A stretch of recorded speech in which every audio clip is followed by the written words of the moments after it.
Bismillahirrahmanirrahim. Khotimatun utawi iki iku ana pungkasan. Qala matur Asyarqawi sapa Imam Syarqawi. Waqad matalan teman-teman sedo. Sapa Rasulullah sallallahu alaihi wasallam Rasulullah Muhammad sallallahu alaihi wasallam. Salamu kepada rahmat ta'zim. Allah sapa Allah alaihi ing atase Rasulullah. Wassalamu lan rahmat keselamatan. Angtis in saking ninggal garwa songo. Wa qada lan nikah sapa Kanjeng Nabi Muhammad sallallahu alaihi wasallam ala khamsa asyrata ing atase 15 wadon. Wastama'a lan ngumpulake sapa Rasulullah sallallahu alaihi wasallam fi ismatihi ing dalem oleh ngerso Kanjeng Nabi Muhammad sallallahu alaihi wasallam ihda asyrata ing 11 wa talaqolan nalak sapa Kanjeng Nabi Muhammad sallallahu alaihi wasallam isnataini ing wadon loro.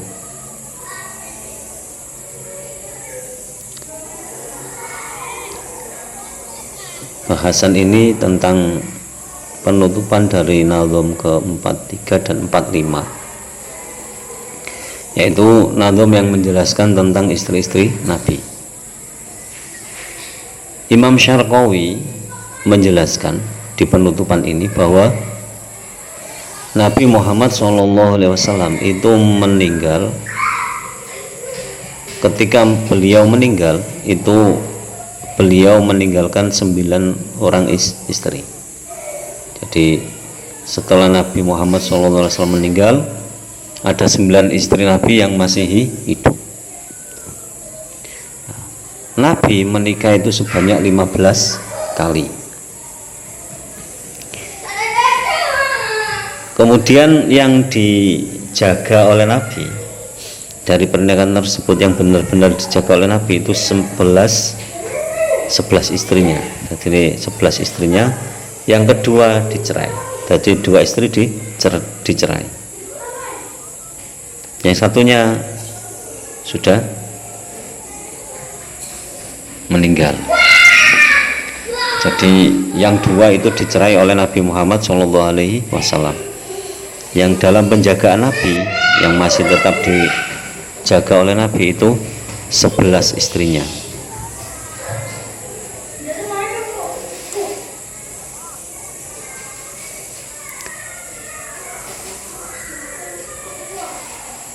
Watasau tai garwa songo alati kang tuwafa kang sedo sapa Kanjeng Nabi Muhammad sallallahu alaihi wasallam anhunna saking ninggal Atisa. Saudatun iku ibunda Sauda binta Zam'ati putra wadane Zam'ah.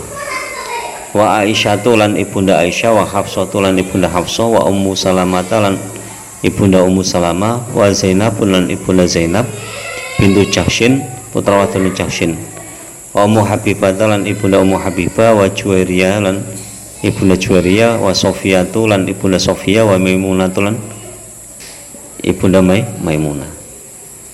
Nah, ke-9 istri Nabi sepeninggal Nabi Muhammad SAW adalah ibunda Sauda binti Zam'ah, ibunda Aisyah, ibunda Hafsah, ibunda Ummu Salamah, ibunda Zainab binti Jahsyin, ibunda Ummu Habibah, ibunda Juwairiyah, ibunda Sofiyah, dan ibunda Maimunah. Hadza utawi ikilah tis'a, untuk hadza utawi ikilah tis'un tartibun iku tartibu tazwijihi iku tertipe oleh garwa Kanjeng Nabi Muhammad sallallahu alaihi wasallam iyahunna ing tis'a. Intaha untuk apa qauluhu Syarqawi. Jadi penyebutan nama tadi itu urutannya sesuai ketika Nabi menikahi beliaunya. Jadi urutan pernikahan Nabi dengan ke-9 istrinya itu yang pertama adalah Ibunda Saudah binti Zam'ah. Setelah Ibunda Saudah binti Zam'ah, kemudian Ibunda Aisyah. Setelah menikahi Ibunda Aisyah, menikahi Ibunda Hafsah. Terus Ibunda Ummi Salamah, Ibunda Zainab binti Jahsyin, Ibunda Habibah, Ibunda Juwairiyah, Ibunda Sofia, dan Ibunda Maimunah. Itu urutannya sesuai urutan pernikahan Nabi dengan ibunda-ibunda tersebut. Intaha usutuk apa qauluhu Syarqawi. Qala matur Hasanul Adawi, sapa Imam Hasan Al-Adawi Al-Hamzawi kang bangsa Hamzawi, fi Masyariqil Anwari ing dalam kitab Masyariqul Anwar. Qala den dawake fil Mawahibi ing dalam kitab Mawahib. Wal muttafaqu utawi kesepakatan alaihi ing atase utawa alaihi ing dalam kitab Mawahib. Apa ana azwajahu sak temene pira-pira garwane Kanjeng Nabi. Allati kang dakhala kang ngumpuli sapa Kanjeng Nabi huna ing allati walam yatlukuhunna lan ora pisan-pisan nolak sapa Kanjeng Nabi huna ing azwaji ihda asyara iku 11 imro'atan apane wadone. Jadi menurut Imam Hasan Al-Adawi Al-Hamzawi dalam kitab Masyariqul Anwar dikatakan bahwa kesepakatan dalam kitab Mawahib itu dijelaskan bahwa istri-istri Nabi yang pernah digauli oleh Nabi dan tidak pernah ditolak oleh Nabi itu ada 11. Ada 11 wanita. Jadi 11 wanita ini istri-istri Nabi yang sudah digauli Nabi dan tidak pernah ditalak. Situn utawi kang 6 iku min Quraisyin saking suku Quraisy. Wa huna utawi situ min Quraisyin Khadijatu binta Khuwailidin iku ibunda Khadijah binti Khuwailid. Wa Aisyatu binti Abi Bakrin lan Aisyah binti Abi Bakar. Wa Hafsatu binti Amrin binti Umarin lan Hafsah binti Umar. Wa Ummu Habibata binti Abi Sufyana lan Ummu Habibah binti Abi Sufyan. Wa Ummu Salmata binti Abi Umayyah lan Ummu Salma binti Umayyah. Wa Saudatu binta Zam'ah lan Saudah binti Zam'ah. Kemudian dari ke-11 istri Nabi tersebut itu yang ke-6 itu berasal dari suku Quraisy, yaitu yang pertama Ibunda Khadijah binti Khuwailid, kemudian Ibunda Aisyah binti Abi Bakar, kemudian Ibunda Hafsah binti Umar, kemudian Ibunda Ummi Habibah binti Abi Sufyan, kemudian Ibunda Ummi Salamah binti Abi Umayyah, kemudian Ibunda Saudah binti Zam'ah. Jadi semuanya berasal dari suku Quraisy. Wa arbaun lan utai kang papat Arabiyatun iku bangsa Arab, ai min hilafai Quraisyin saking liyane suku Quraisy. Nah, kemudian yang keempat istri Nabi tersebut itu berasal dari suku selain suku Quraisy.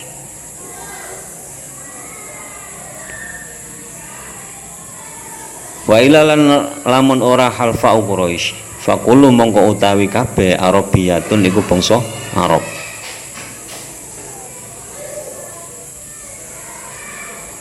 Nah, kalau tidak dikatakan demikian berarti semua ya suku semuanya berasal dari Arab. Cuma sukunya yang berbeda. Yang dari Quraisy tadi, yang selain Quraisy itu ada 4. Zainabun binti Jahsyin suwiji iku ibunda Zainab binti Jahsyin. Wa Maimunatu bintil Harsi lan kaping pindhone iku ibunda Maimunah binti Haras. Wa Zainabun binti Huzaimah lan kaping telune iku ibunda Zainab binti Huzaimah. Wa Juwairatu bintil Harsi lan kaping papate iku ibunda Juwairiyah binti Harsin. Wa Wahidatun lan utai kang siji Israiliyatun iku bangsa Israil. Wa ya utawi Israiliyah Sofiyatu binti Huyin iku ibunda Sofiyah binti Huyin. Jadi keempat istri Nabi yang tidak termasuk dari suku Quraisy adalah ibunda Zainab binti Jahsyin, ibunda Maimunah binti Haras, ibunda Zainab binti Huzaimah, dan ibunda Juwairiyah binti Haras. Adapun yang satunya itu berasal dari bangsa Israel, yaitu ibunda Sofiyah binti Huyin. An-Nadhuriyah kan bangsa Nadhuriyah. Intaha usutuk apa kauluhu Hasan Al-Adawi. Jadi menurut Imam Hasan Al-Adawi tadi, ke-11 istri Nabi itu yang 6 berasal dari suku Quraisy, yang 4 dari suku yang lain tapi tetap di Jazirah Arab. Kemudian yang satu itu keturunan dari Israel. Tuh. Nah, yang keturunan dari Israel itu ibunda Sofiyah binti Huyin An-Nadhuriyah. Jadi istahaus untuk apa kauluhu Abul Hasan. Summa qala mongko nuli matur Al-Hamzawi sapa Imam Hamzawi. Walam yukar lan ora pisan-pisan den tutur sapa Rayhana tu ibunda Rayhana minaz zaujati iku setengah saking pira-pira garwane Kanjeng Nabi Muhammad sallallahu alaihi wasallam. Wa dzukiraha lan den tutur sapa ibunda Rayhana iku minas sarori setengah saking pira-pira garwa selire Kanjeng Nabi Muhammad sallallahu alaihi wasallam. Dalam jajaran istri-istri Nabi, ibunda Rayhana itu tidak pernah disebut sebagai istri Nabi, tapi disebut sebagai sarori atau istri selir. Wa amma ma'ada lan anapun semertane wewilangane ibunda Rayhana zaujatan kelawan dadi bojone Kanjeng Nabi, fahuna mongko utawi azwajahu isnata asyrata iku rolas imro'atan apane wadone.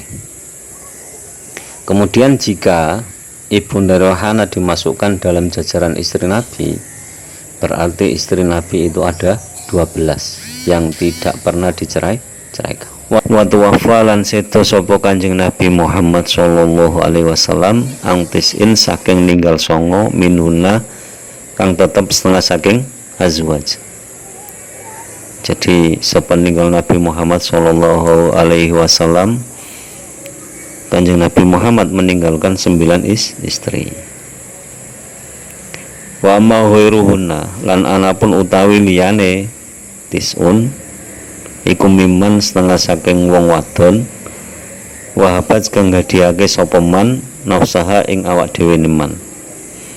Au khotobaha utawa nglamar sapa Kanjeng Nabi Muhammad sallallahu alaihi wasallam ha ing man. Walam yaqta lan ora walam yaqid lan ora pisan-pisan nikah sapa Kanjeng Nabi alaiha ing atase man. Au aqada utawa nikah sapa Kanjeng Nabi Muhammad sallallahu alaihi wasallam ing man walam yadkhulan ora pisan-pisan gauli sapa Kanjeng Nabi Muhammad sallallahu alaihi wasallam biha ing man. Limautin sebab matine man au tolakin utawa sebab tolak. Nah, selain ke-9 istri Nabi Muhammad sallallahu alaihi wasallam, kenapa kok mereka tidak dicatat? Itu karena terkadang ada sebuah permasalahan. Misalkan Nabi itu, misalkan ada seorang wanita, jadi wanita itu datang kepada Nabi menghadiahkan dirinya untuk Nabi dan untuk dinikahi. Itu ada yang seperti itu. Atau ketika Nabi melamar wanita tersebut tapi tidak jadi menikahinya, atau setelah menikahinya Nabi tidak sempat melakukan hubungan suami istri dengan wanita tersebut karena wanita tersebut sudah meninggal terlebih dulu, atau karena tolak.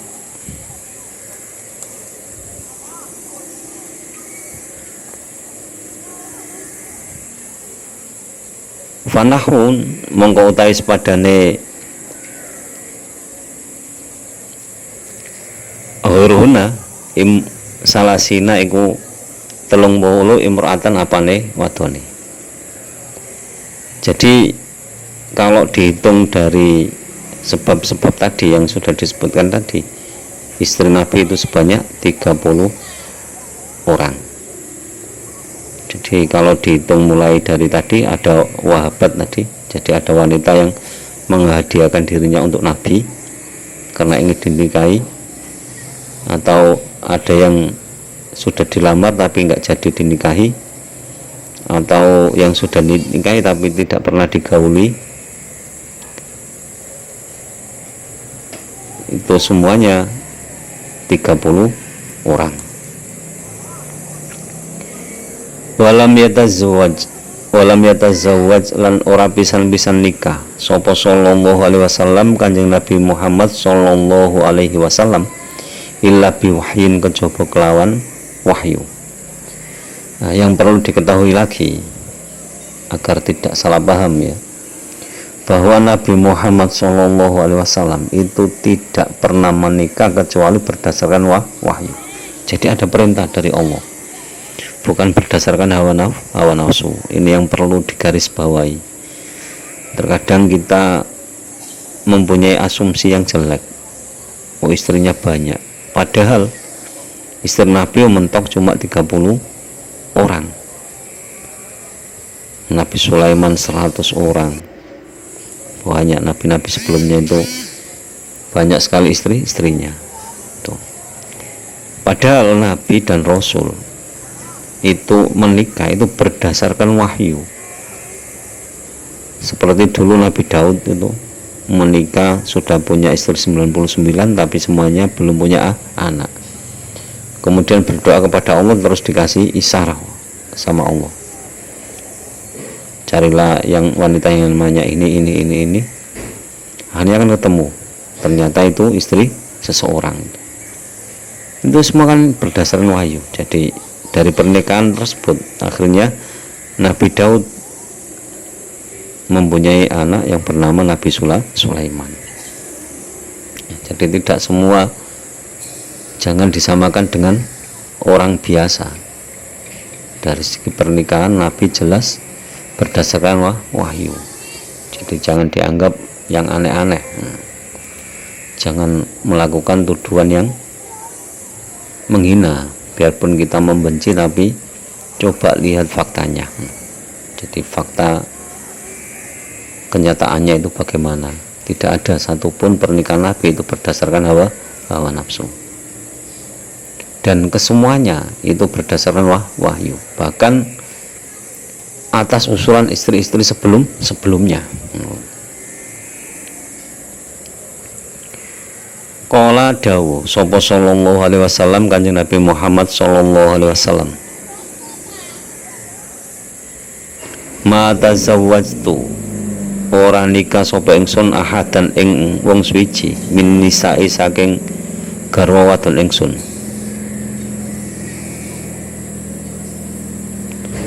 Wala zawwajtu lan ora nikahake sapa ingsun syai'an babar pisan mimbanai saking pira-pira anak ingsun ila biwahyin kejaba kelawan dasar wahyu. Nah, ini Nabi Muhammad SAW bersabda bahwa saya tidak pernah menikah sekalipun dengan seorang wanita itu berdasarkan hawa nafsu. Dan saya juga tidak pernah menikahkan anak-anak saya kecuali berdasarkan wahyu Allah. Jadi semuanya itu berlaku wahyu Allah. Ja'a tekoni ing ingsun bihi kelawan wahyu sapa Jibrilu malaikat Jibril mirrobi saking pangeran ingsun jalla moho agung sapa Rabbi wa azalan moho luhur sapa Rabbi intaha wusutuk apa qauluhu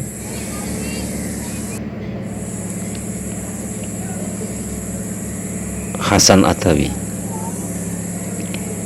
Yang perlu diketahui bahwa Nabi, pernikahan Nabi itu bahkan Nabi sendiri bersabda, jadi mata zawajtu ahadan min nisa'i wa ala azawajtu syai'an min banati illa bi wahyin ja'ani bihi Jibrilu min Rabbi jalla wa azza.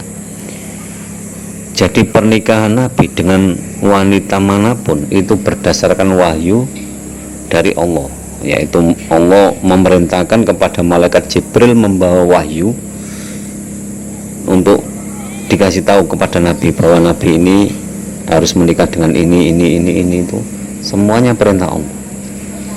Begitu pula ketika Nabi menikahkan putra putrinya itu semua juga berdasarkan wahyu Allah melalui malaikat Jibril.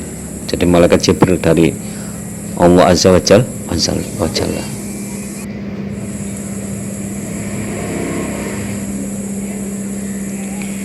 Summa ilam mongkonuli waruho siro anna nikahahu sallallahu alaihi wasallam sak temene nikahi Kanjeng Nabi Muhammad sallallahu alaihi wasallam la buddha iku ora kena ora fihi ing dalem nikah asihatu apa sihot walau bila hudil hibati lan senajan kelawan lafat hibah fayaqulu mongko dawuh sapa Rasulullah zawajtu nikahake sapa ingsun nafsi ing awak dhewe ingsun wa qabil tulan nrimo sapa ingsun hadza ing iki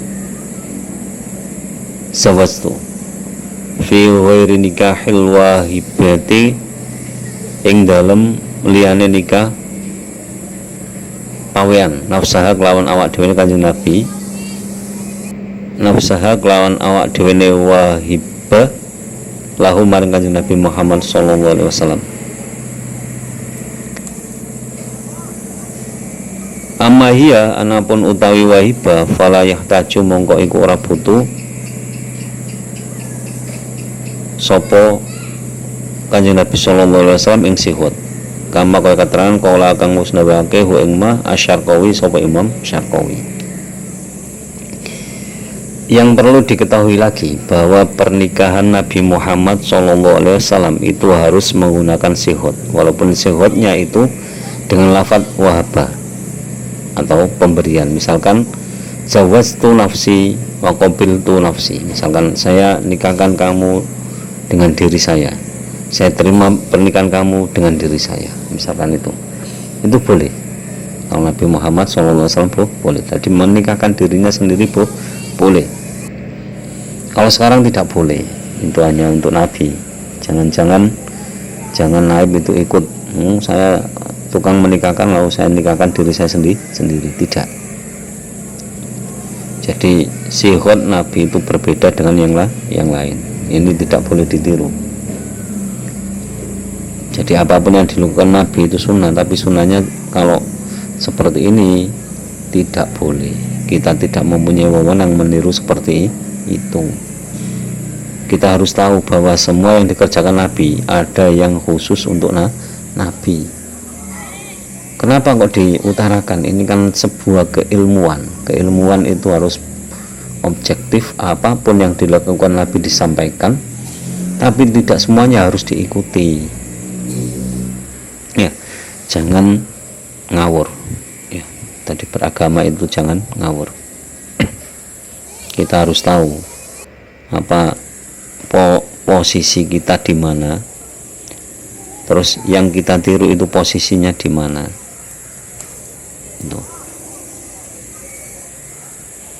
Nah, sihot ini untuk pernikahan yang selain wahibah. Maksud wahibah itu pemberian. Kalau wahibah itu tidak perlu sihot. Itu menurut Imam Syarqawi. Maksudnya wahibah gimana? Dulu itu Nabi itu keistimewaannya kan seperti itu.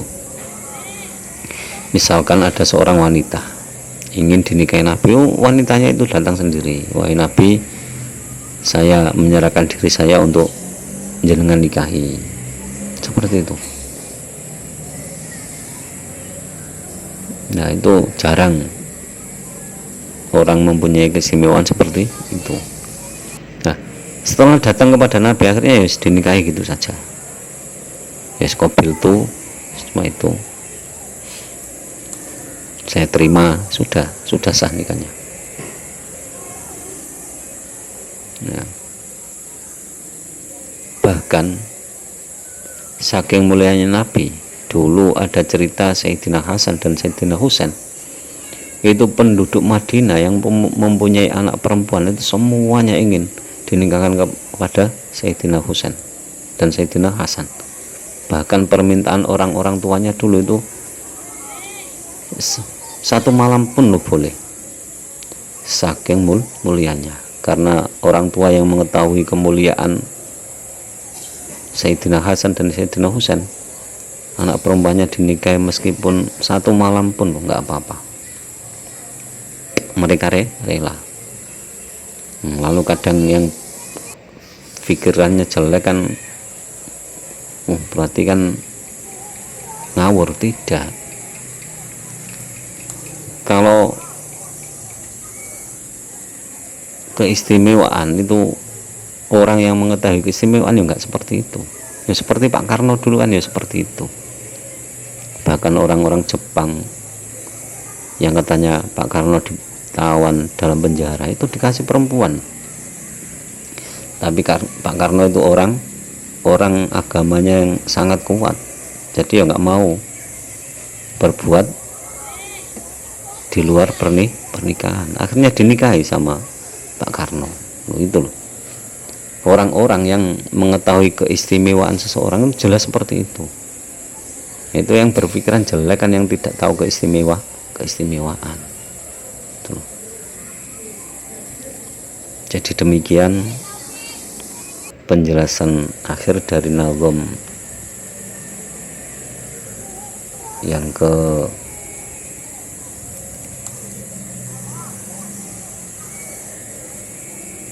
43 dan 44 yang menjelaskan tentang istri-istri Nabi Muhammad SAW yang harus kita hormati sebagai seorang ibu, sehingga kita harus memanggil beliau-beliaunya ini dengan ibunda. Wallahu a'lam bishawab. Semoga bermanfaat fi dunya wal akhirah. Allahu wa rasuluhu alam. Semoga lantaran ngaji ini kita diberi tambahan ilmu oleh Allah, ilmu yang bermanfaat, ilmu yang disertai dengan hidayah. Semakin hari semakin bertambah ilmu dan hidayah, dan semoga orang-orang tua kita, guru-guru kita senantiasa dirahmati oleh Allah Subhanahu wa taala. Akhirul kalam, ihdinas siratal mustaqim, wallahul muwaffiq ila aqwamit thoriq. Wassalamualaikum warahmatullahi wabarakatuh.